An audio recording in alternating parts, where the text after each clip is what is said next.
సంచలన ట్వీట్ చేశారు. రుణమాఫీ అయిన రైతుల కన్నా కంటతడి పెట్టిన కుటుంబాలే ఎక్కువ అని, అర్హులైన లబ్ధిదారులకు రుణమాఫీ కాక అంతులేని ఆందోళనలో ఉంటే ఎందుకీ సంబరాలు అని ప్రశ్నించారు.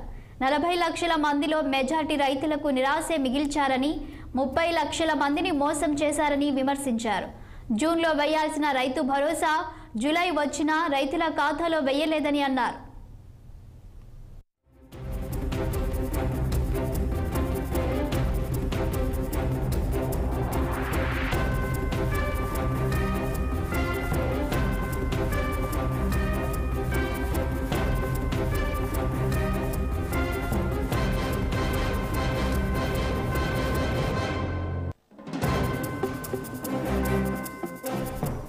రుణమాఫీలపై కేటీఆర్ సంచలన ట్వీట్ చేశారు. రుణమాఫీ అయిన రైతుల కన్నా కంటతడి పెట్టిన కుటుంబాలే ఎక్కువ అని, అర్హులైన లబ్ధిదారులకు రుణమాఫీ కాక అంతులేని ఆందోళనలో ఉంటే ఎందుకీ సంబరాలు అని ప్రశ్నించారు.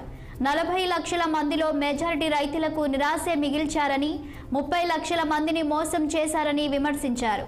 జూన్లో వేయాల్సిన రైతు భరోసా జూలై వచ్చినా రైతుల ఖాతాలో వేయలేదని అన్నారు.